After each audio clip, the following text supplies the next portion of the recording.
Olá, seja bem-vindo ao Espaço Aberto para a Saúde, um programa que visa levar até você informações sobre saúde e qualidade de vida. Nós vamos falar hoje sobre agrotóxicos. Segundo o Ministério da Agricultura, agrotóxicos são produtos e agentes, sejam de processos físicos, químicos ou biológicos, utilizados no cultivo, armazenamento ou processamento de produtos agrícolas. O objetivo é evitar a ação desses seres nocivos à saúde da população. Mas o que será que as pessoas pensam sobre o assunto agrotóxico? O senhor consome frutas, verduras e legumes? Eu não tenho hábito, não. O senhor tem medo de consumir alguma fruta, verdura ou legume com agrotóxico? Sim. Sim, tenho. Por quê? Porque é prejudicial à saúde, com certeza. O senhor tem medo de consumir alguma fruta, verdura com agrotóxico? O agrotóxico faz mal para todos, né? O agrotóxico é uma coisa perigosa que faz mal à saúde, não? É necessário você consumir uma alimentação sem agrotóxico, é bom para a saúde. O senhor tem medo de consumir frutas, verduras e legumes com agrotóxico? Medo nós temos, mas a realidade do país já está todo mundo contaminado, entendeu? Todo mundo come agrotóxico, não adianta, por mais que nós tentamos, sempre tem um pouquinho no meio, entendeu? Tá, ok, obrigado. Segundo a Embrapa, por ano são usados no mundo aproximadamente 2,5 milhões de toneladas de agrotóxicos. O consumo anual desse tipo de agente, o agrotóxico, no Brasil tem sido superior a 300 mil toneladas desse tipo de produto. Para abordar esse assunto hoje, nós temos aqui o professor doutor do Instituto de Saúde Coletiva da UFRJ, Rafael Guimarães. Obrigado, professor, pela presença aqui. Poderia falar um pouco para a gente sobre a sua aproximação dessa temática agrotóxico? Bom, eu venho trabalhando sobre agrotóxico desde que eu comecei o mestrado na UFRJ, em que eu comecei a trabalhar com um tipo de agrotóxico específico, na verdade um pesticida, numa população que era cronicamente exposta. E desde então eu venho trabalhando com isso, no mestrado, no doutorado e agora como linha de pesquisa, depois de acabado o doutorado. E esse tipo de um pesticida, né, no caso, é um dos mais perigosos que você estudou? Ele é um dos mais, que traz mais efeitos adversos à saúde, mas ele hoje é um tipo de agrotóxico que não é mais comercializado, que são de uma classe, pertence a uma classe chamada organoclorados, da qual faz parte o DDT, da famosa dedetização, que hoje já não se faz mais, inclusive. E tinha o BHC também, que era o pó de broca, isso? Eu estudei numa população que era bastante exposta ao BHC, ao pó de broca. Inclusive o termo caiu em desuso, não se fala mais dedetização, fala desinsetização, porque o DDT ele foi banido desde a década de 70 nos Estados Unidos e desde 2000 no Brasil. Mas como pesquisador, onde você conseguiu encontrar pessoas expostas a... A gente tem uma localidade em Duque de Caxias onde tinha uma fábrica de sintetização de DDT até a década de 50,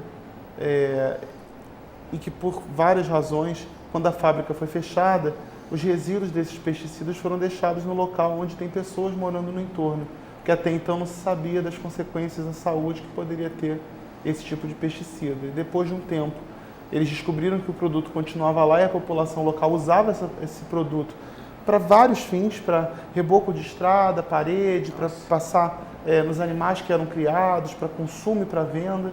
E depois disso, vários estudos foram feitos na área para para fazer estudos de avaliação de risco ambiental e para diversos desfechos em saúde. Nossa, é interessante. Quais são os principais grupos de agrotóxicos? E a venda deles, como que é controlada no Brasil? Bom, tem duas formas distintas de classificar agrotóxico. Pelo tipo de ação-alvo que você quer que ele faça, e a gente tem os pesticidas, fungicidas, herbicidas, acaricidas, ou então pelo princípio ativo de cada um deles. E a gente pode ter os organoclorados, os organofosforados, os carbamatos, piretroides, glicofosatos e mais uma infinidade de tipos diferentes. E os mais vendidos aqui no Brasil? Depende muito do tipo de cultivo. Hoje em dia a gente trabalha muito em alguns tipos de lavoura com o carbamato, com o piretroide. O piretroide é usado inclusive para domes sanitários, que são os inseticidas que a gente usa para matar barata, formiga. Mas tem algumas culturas mais específicas que usam alguns agrotóxicos bem particulares, como é o caso, por exemplo, do agronegócio da soja, que usa muito um tipo específico de agrotóxico, chama glifosato. Né? Depende muito. Depende tipo da lavoura, né? Os benefícios para manter os alimentos livres de fungos, bactérias e de ervas daninhas, a gente já sabe, né? Quanto Mas o risco para o meio ambiente desses agrotóxicos, quais seriam? Ele é bem adverso. Os primeiros estudos, por exemplo, com organoclorados, começaram a ser conduzidos depois de uma publicação de um livro na década de 70, na década de 60, em 62, por uma americana chamada Rachel Carson, chama Primavera Silenciosa, porque ela começou a perceber que no jardim do entorno da casa dela parou de ter barulho de pássaro cantando. E ela começou a tentar entender o que acontecia, e ela percebeu, porque era bióloga, que os ovos que eram postos por esses animais não vingavam mais, porque a casca deles era muito fina. E aí ela começou a tentar associar isso com o fato de ter pulverização local de DDT naquela região. E aí ela publicou então esse livro, Primavera Silenciosa, porque não tinha mais o canto dos pássaros. Alguns anos depois isso se tornou uma bandeira de luta americana e a partir da década de 70 eles começaram a banir nos Estados Unidos. Então você tem uma alteração do tipo de vegetação local e principalmente alteração da fauna local, né? Então muitos animais acabam morrendo por conta disso, você tem um desequilíbrio ecológico. Como pesquisador, assim, no mestrado e no doutorado, que você acompanhou mais a exposição a esses tipos de pesticidas, quais foram as consequências que você conseguiu visualizar mais lá nos moradores? Olha, durante o doutorado, eu trabalhei especificamente com um grupo de adolescentes para ver desenvolvimento puberal. E o que eu observei é que naquela população específica, comparada com uma outra população que não era de lá, então não era exposta, a gente tinha, principalmente para a menina, muito atraso puberal, né, de diversos tipos, seja pelo desenvolvimento das mamas ou por aparecimento de pelo pubiano, mas também nos meninos. E eu desenvolvo hoje um outro estudo com uma aluna minha de mestrado, em que a gente observa vários outros desfechos, principalmente associados ao nascimento. Então, maior ocorrência de partos prematuros, de bebês com baixo peso, abortamento espontâneo, algumas anomalias congênitas, principalmente relacionadas a eixo gonadal, como é o caso da criptorquidia, quando não tem a descida dos testículos, e a hipospádia, que é quando você tem a alocação alterada da uretra no pênis masculino. Ela fica no local errado, né? Digamos Isso. assim, para o pessoal entender. Ela fica Abaixo. um pouco posterior e isso traz uma série de problemas, inclusive de infertilidade. Interessante. E no mestrado foi na mesma linha? Você investigou? O mestrado, na verdade, foi feito na mesma população e eu tentei caracterizar a exposição ambiental dessas pessoas com relação ao produto químico. Porque tinha diversas fontes diferentes de exposição. Fosse pelo solo, que já era contaminado, fosse pela criação e consumo do alimento dos animais que eram criados, fosse pelo uso intradomiciliar, porque usou para reboco de parede, ou usava para matar formiga, que era uma coisa muito comum. Era muito comum, eu lembro disso quando eu era pequena, que minha avó mandava comprar isso na quitanda da esquina, pó de broca para matar formiga. Mas assim, como que a pessoa utilizava isso para rebocar parede? Porque os organoclorados, não só o pó de broca, porque na verdade na área que eu estudei tinha diversos organoclorados diferentes. Mas a grande maioria deles, quando você mistura com a água, ele dá uma liga bastante resistente, quase como um cimento, que não exatamente endurece, mas que é bastante consistente para você formar como se fosse uma argamassa. Nossa. E aí muitas pessoas usavam isso nas paredes e na estrada, para recapeamento do solo. Mas alterações cutâneas as pessoas não apresentavam, não tinham? Não, em geral eles apresentam muita alteração cutânea quando é uma exposição aguda. Quando a pessoa se expõe em alta dose, porque não era o caso, porque já era um resíduo, na verdade, de produto e não tinha um grande consumo por vez, vamos dizer assim. Então, não foi tão comum. Era dosado, né? Por partes, entrava em contato. Exatamente. No caso, como que devem ser descartados os recipientes desses produtos de agrotóxico? Bom, existe uma legislação muito específica para tudo que se refere a agrotóxico. Existe uma portaria da Casa Civil, que é de 89, que faz todas as recomendações, inclusive ela caracteriza o que seria um agrotóxico, um defensivo agrícola, e diz tudo que diz respeito a consumo, a venda, comercialização e descarte. Então, a União ela é responsável, junto à Agência de Vigilância Sanitária, Anvisa, a codificar todos os agrotóxicos que são permitidos para uso, a regularizar a forma como eles são embalados e registrados, porque o título e toda a informação do rótulo tem que estar muito clara, ainda que seja um agrotóxico importado, ele tem que ser traduzido para o português e de forma a ser clara a todas as pessoas que usam. E que é muito comum você encontrar pessoas que têm baixa escolaridade que usam esses defensivos, então tem que estar numa linguagem clara. E de uma forma geral, quando você usa esse agrotóxico, você precisa descartar o recipiente no mesmo lugar onde você comprou. Então a recomendação da Anvisa é que você devolva ao lugar de comercialização para que eles possam então juntar todos os recipientes e mandar de uma forma adequada para poder fazer o descarte. Então muitas vezes as pessoas não têm essas informações, né? Não. Pegam e acabam descartando no lixo comum. Pior, elas acabam reutilizando para outros fins. É muito comum. Reutilizando a embalagem, né? Isso. É interessante. Sem ter uma limpeza apropriada. E na parte assim da saúde do trabalhador, né? Os aparatos que a pessoa deve utilizar para poder mexer, manusear com isso. Isso depende muito do tipo de uso que ela faz. A gente tem muitos casos, por exemplo, onde a gente tem um borrifador postal, como a gente chama, que são umas espécies de mochilas que esses trabalhadores usam e que fazem borrifação com uma mangueira. Para você fazer esse tipo de coisa, é necessário que você tenha uma vestimenta apropriada, máscara, luva, bota, para não ter nenhum tipo de contato dérmico. E até para isso a gente tem problema, porque aí tudo bem, ele usa todo esse aparato quando usa, e aí ele volta para casa e lava essa roupa com a mão, sem luva, sem absolutamente nada. Então, na verdade, dá quase que na mesma. Cuidado com a exposição tem que ser diferenciado. E a gente tem ainda as formas que são mais usadas na agricultura de grande escala, que são os aviões que são borrifadores, e que aí traz um problema adicional, que na verdade você, como pulveriza no ar, você dissipa num nível em que não só o trabalhador pode ser afetado, mas a população que mora no entorno. E aí não é nem uma exposição ocupacional, é uma exposição ambiental. Ambiental é para a comunidade que está por ali ao redor também. Como um todo. É interessante isso. E no caso, o trabalhador, a gente falou assim do macacão e tal, que a pessoa tem que usar, e aí ela acaba lavando, e muitas vezes também ela acaba levando a roupa, misturando com de outras pessoas e não separa, não tem uma orientação adequada de como lidar com isso.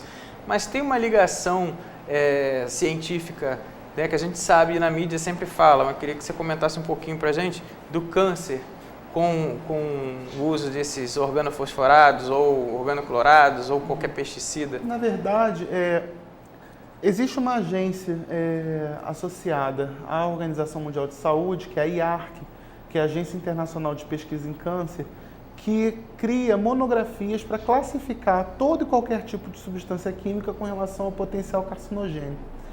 A gente não tem hoje nenhum agrotóxico que seja classificado como sendo do grupo 1 da IARC, ou seja, que certamente é carcinogênico. Mas a gente tem alguns estudos que dão alguma evidência de que os agrotóxicos podem ser carcinogênicos. Eles pertencem hoje ao grupo que a gente chama de 2B, que é um grupo que é de provavelmente carcinogênico. Porque a gente encontra alguns estudos que falam a favor de ser carcinogênico, outros que não, e como não tem esse consenso, eles não são classificados como definitivamente causadores de câncer. Mas existem muitos estudos brasileiros, inclusive, que fazem esse tipo de associação. A gente tem estudo que fala da associação de agrotóxico para leucemias, para câncer de tecido linfático, cujo principal é linfoma, para câncer de estômago, câncer de esôfago, cérebro. Então, tem alguns cânceres que são mais associados com essa exposição. Interessante. E seria pelos agrotóxicos que, no caso, são utilizados aqui no Brasil, né? Que os estudos são daqui. Tá, interessante. Quando se fala em agrotóxico, logo vem à cabeça folhagem, morango, né? Que todo mundo fala que é o campeão. E existem alimentos que têm realmente alto grau de contaminação? Tem, existe um consumo diferenciado. A Vigilância Sanitária tem um programa que chama PARA, que é Programa de Análise de Resíduos de Alimentos. Então você tem a seleção de alguns alimentos de origem agrícola nos mercados que são rotineiramente avaliados para poder ver o nível de toxicidade que tem nesses alimentos. E existem alguns alimentos que foram de cara catalogados por esse PARA. Ele foi criado em 2005 e depois disso a gente começou a ter alimentos paulatinamente sendo introduzidos na lista. E os primeiros que foram introduzidos eram os que todo mundo sabidamente reconhecia como aqueles que tinham mais agrotóxico, que seriam o morango, o arroz, o pimentão, a soja. Então, esses seriam dos grupos com maior potencial para contaminação. E a ideia desse par é avaliar o alimento com relação àquilo que a gente come quando está em casa, mas principalmente ao trabalhador. Porque se o alimento que chega na nossa mesa está contaminado, mais ainda está o trabalhador que borrifou esse alimento. Porque tem todo um processo até ele chegar à nossa mesa em que vai dissipando o agrotóxico. E se ele ainda na nossa mesa está contaminado, mais ainda ele estaria na origem. No caso do arroz, que para mim é uma novidade, esse agrotóxico ele é introduzido enquanto planta ainda ou é depois para conservar? Você tem as duas coisas. Você tem o uso do agrotóxico ainda para poder ter o cultivo e depois a gente tem alguns aditivos químicos para poder conservar o arroz mais branco ou para poder ter alguns tipos mais específicos de arroz. Então, dependendo do tipo de arroz e da forma de conservação, além do agrotóxico, você ainda tem outros aditivos químicos de conservante. Interessante isso. E assim, a gente falou você não falou, a gente falou do pimentão, você chegou a citar também, morango e tal, e os vegetais, no caso assim, folhosos, né? O alface hidropônico, por exemplo, as pessoas de casa podem querer saber, ele está livre de agrotóxico? Hoje em dia é muito difícil você precisar qual é o alimento que está livre de agrotóxico. De uma forma geral, as folhas, embora tenham uma superfície maior, elas acabam absorvendo uma quantidade menor de agrotóxico, porque elas têm na constituição dela mais fibra e isso dificulta um pouco. Mas eu apostaria mais na análise das leguminosas e dos frutos para poder avaliar agrotóxico por conta do tipo de constituição nutricional que eles têm. Interessante. A gente tem aqui o nosso quadro de perguntas por e-mail. Mande para a gente perguntas, para a gente inserir aqui na nossa programação, espaçoabertosaude@gmail.com. A Jéssica Reis pergunta, Rafael, ela é do Rio de Janeiro, o que devo fazer para eliminar esses agrotóxicos das frutas e verduras? Olha, de nenhuma forma a gente consegue livrar totalmente, mas uma recomendação que eu faço é que lave bem os alimentos e que lave esfregando os alimentos. Escovando, utilizando uma escovinha? Se você puder usar uma escovinha, é sempre melhor, porque muita gente hoje acha que consegue eliminar o resíduo do agrotóxico colocando de molho numa solução de hipoclorito, com aqueles comprimidinhos que a gente coloca. Na verdade, aquilo ali é uma medida microbiológica. Você pode tirar um fungo, você pode tirar uma larva, mas não o agrotóxico. O agrotóxico você só vai conseguir tentar tirar um pouco dele se você lavar em água corrente, lavar esfregando o alimento. E que no pela caso fricção você de retira. descascar, tem muita gente que acha que descascando tá... Você retira uma boa parte do agrotóxico. Em alguns tipos de frutos ou de leguminosas, você, apesar de que a casca é um pouco mais porosa, então você consegue absorver uma parte desse agrotóxico, mas sem dúvida nenhuma a maior parte fica na própria casca. No caso assim, a gente reduz com a escovação, mas muitas pessoas também elas têm o hábito de querer lavar as coisas com detergente, por exemplo. Aí acaba contaminando com detergente, que fica o resíduo ali também. Então o lavar seria lavar com água corrente e escovar. E friccionando. Friccionando. Mesma coisa com as hortaliças? Mesma coisa. E também esfregando e tal. Mesmo procedimento. Mesmo procedimento. Então, o José Luiz de Niterói ele pergunta qual a melhor maneira para lavar. A gente até falou um pouco os alimentos e evitar a contaminação por agrotóxico. Então, a gente já explicou, né? Um pouco nessa linha. O Lucas Pinheiro, de São Gonçalo, lhe pergunta quais os prejuízos que os agrotóxicos podem causar no nosso organismo. Bom, aí é um pouco o que a gente conversou. Dependendo do tipo de agrotóxico, a gente vai ter desfechos diferentes. Pelo tipo de alteração fisiológica que esse agrotóxico pode causar no corpo. O organoclorado, por exemplo, ele tem uma propriedade de imitar o estrogênio, em baixa quantidade, mas de imitar no corpo. E como ele tem uma vida muito prolongada, o acúmulo dele no corpo faz com que você desorganize o mecanismo de regulação endócrina, principalmente a parte reprodutiva. Então, a maioria dos desfechos vão estar associados a isso, como a prematuridade, baixo peso. Os organofosforados, por exemplo, eles têm a capacidade de travar a sinapse nervosa por conta da acetilcolina. Ele age trabalhando de forma antagônica à acetilcolinesterase. Então, a maioria dos desfechos que vão ser observados tem relação com o sistema nervoso. E aí, então, você vai ter diferenças de acordo com o tipo que você está estudando ou usando. Mas no caso assim, você falou de 2 tipos aí. No caso do morango, esse se encaixa num desses 2 tipos de pesticidas? O organofosforado ele não é muito mais utilizado. No Brasil ele não é utilizado. O organoclorado ele foi banido no Brasil. Ele na verdade foi banido em todo o mundo e alguns lugares hoje aprovaram, depois de uma convenção, a reintrodução do uso do DDT por conta da grande quantidade de pessoas que morrem por malária. Então, nesses lugares tem que ter esse cuidado mais específico. Os carbamatos, os piretróides, de uma forma geral, eles também podem dar alteração de sistema nervoso e, se for um caso de intoxicação aguda, você pode ter problema dermatológico ou gástrico, se a forma de absorção for por via gastrointestinal. Interessante. Tem uma pergunta aqui do Paulo Felipe Costa, Mira de Niterói. Os agrotóxicos podem causar câncer? A gente até comentou um pouco, mas você pode falar um pouquinho mais. No caso do cérebro, né, gástrico, mas tem outras pesquisas que... A gente tem muita pesquisa hoje sendo feita na área de câncer. E agrotóxico é uma das substâncias que é mais trabalhada na literatura internacional e é um padrão de consumo sobre o qual o Ministério da Saúde hoje tem grande interesse, porque o Brasil ele é o maior consumidor de agrotóxico do mundo. Então, na pauta da vigilância em saúde, o agrotóxico é uma das substâncias que é mais explorada para fazer vigilância de população exposta, né?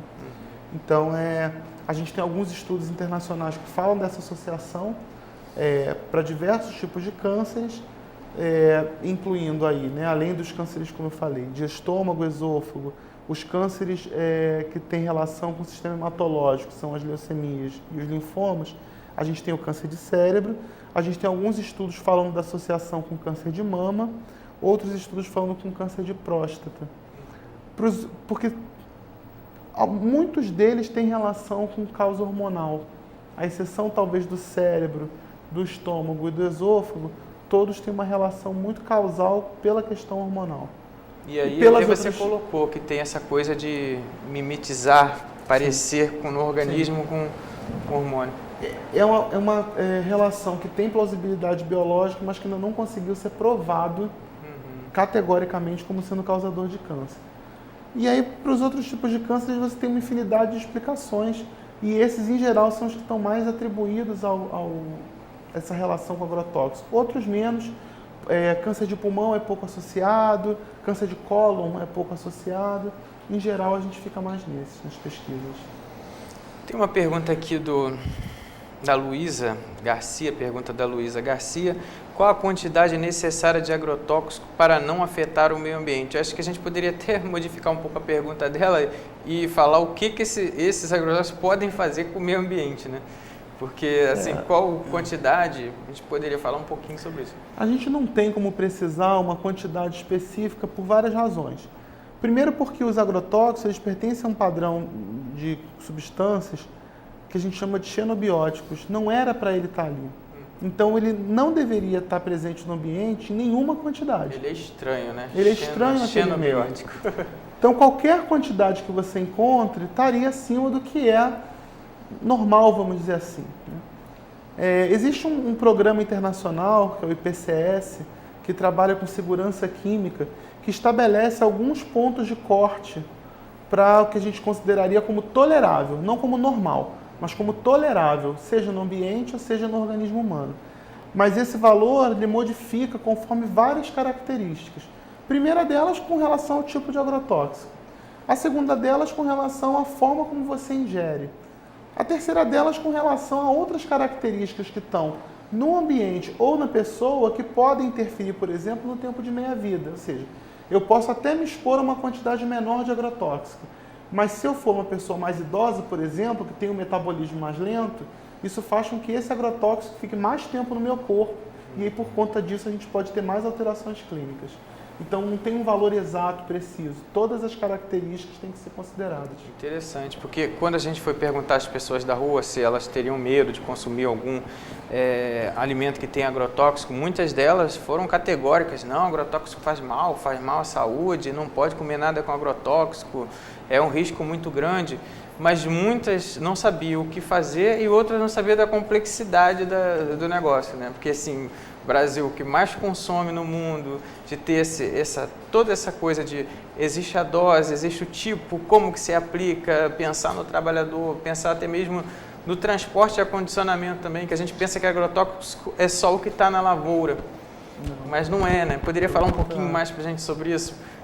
Armazenamento, conservantes e tal, porque são agentes também, a gente só falou do químico, mas poderia dar exemplos para a gente do físico, do biológico, um controle dessas A pragas. gente tem muitas alternativas. Na verdade, agrotóxico é um termo que é o que é mais utilizado hoje, mas ele é um termo que fecha um pouco o conceito como se fosse um tipo de produto que é consumido só no ambiente agrícola.